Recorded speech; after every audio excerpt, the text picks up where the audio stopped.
তাপমাত্রা যতই হোক, শুক্রবার আর আমরা কোথাও বের হব না তা কখনই হতে পারে না। তাই আজকেও বেরিয়ে পড়লাম এক অজানার পথে। এই রাস্তাটা কেন জানি না সবসময় আমার পছন্দের, যেন মনে হয় কখনই যেন শেষ না হয়। এই রাস্তাটিকে দেখলে মনে হয় এখানে প্রকৃতি এবং মানুষের সৃষ্টি মিলমিশে একাকার হয়ে গিয়েছে।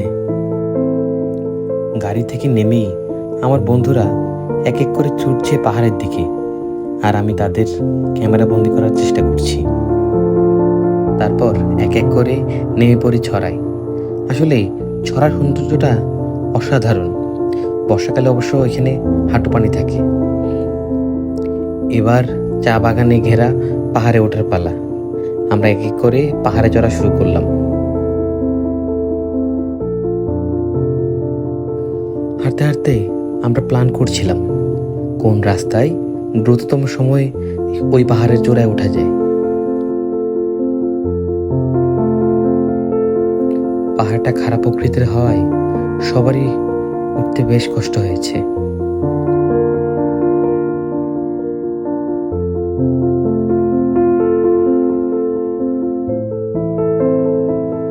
খাড়া পাহাড় আর তীব্র গরমে এক একজনের চেহারায় ক্লান্তির ছাপ স্পষ্ট বোঝা যাচ্ছিল। না, ক্যামেরার সামনে আসার লোভটা সামলাতে পারলাম না। নিজেকে আর প্রকৃতিকে 360 ডিগ্রি অ্যাঙ্গেলে দেখিয়ে দিলাম।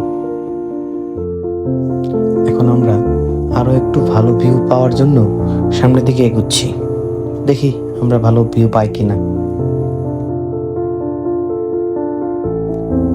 এমন ভিউর কাছে তীব্র গরমও খুবই তুচ্ছ মনে হয়।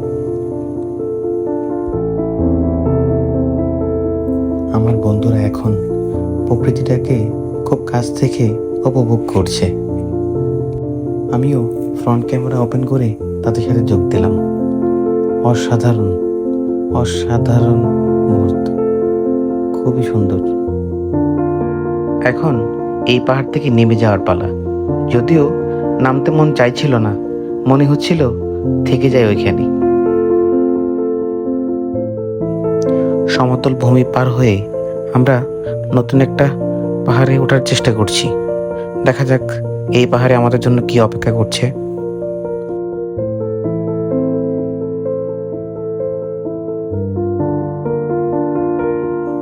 এই পাহাড়টা খুব একটা খারাপ প্রকৃতির না হওয়ায় সবাই খুব আনন্দের সাথে পাহাড়ে আরোহণ করছে।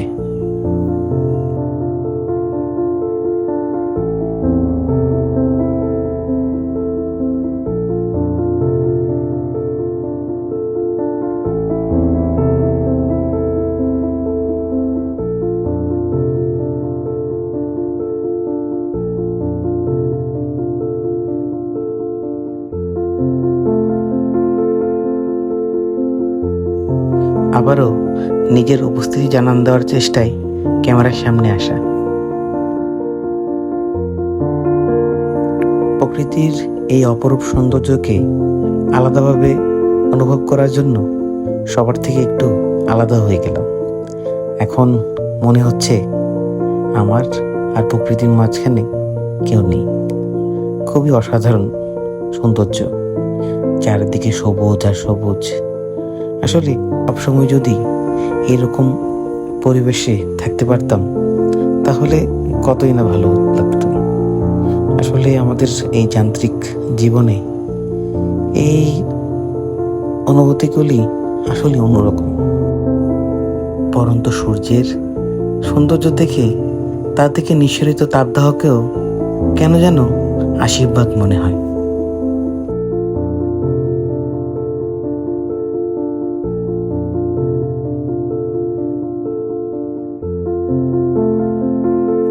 এখন আমি ছড়ার ঠিক মাঝখানটাতে অবস্থান করছি, যেখান থেকে ভিউ অসাধারণ, এক কথায় অসাধারণ। এখন আমরা চলে আসছি আমাদের তেলিয়াপাড়ার সুরমা বাগানে, ঠিক আছে। তো এখানের পাহাড়গুলো আপনারা দেখতেছেন, এগুলো অনেকটাই ধসে গেছে, বাট এখানের এখানে অনেক বালি। এই বালিগুলো আসলে যখন বর্ষা হয় তখন বর্ষার পানির সাথে তো এই জায়গাটা একটা ছড়ার মতো, তো ছড়ার সাথে আসলে বালিগুলা চলে আসে আর কি। বাট মানে এই বালির সৌন্দর্য আসলে বলে বোঝানোর মতো না।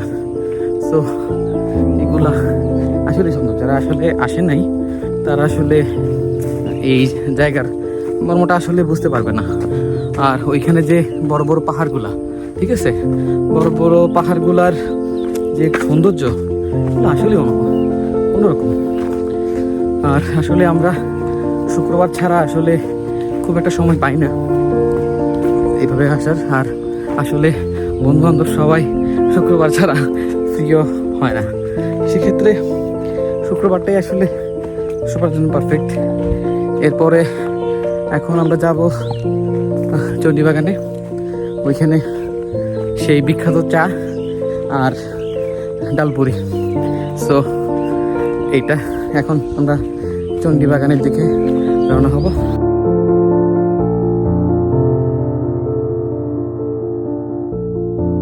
চণ্ডীবাগানে আসা মাত্রই শুরু হয়ে গেল ডালপুরি প্রতিযোগিতা। আহ, কি মজা! খাওয়া দাওয়া শেষ করে ছুটলাম আমু বাগানের দিকে। এই রাস্তাটা আরো অসাধারণ।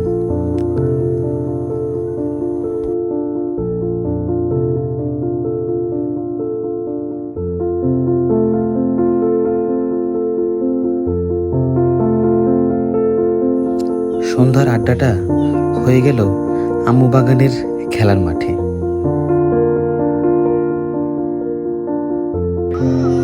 সন্ধ্যা হওয়ার পর গানের তালে তালে ছুটলাম বাড়ির দিকে।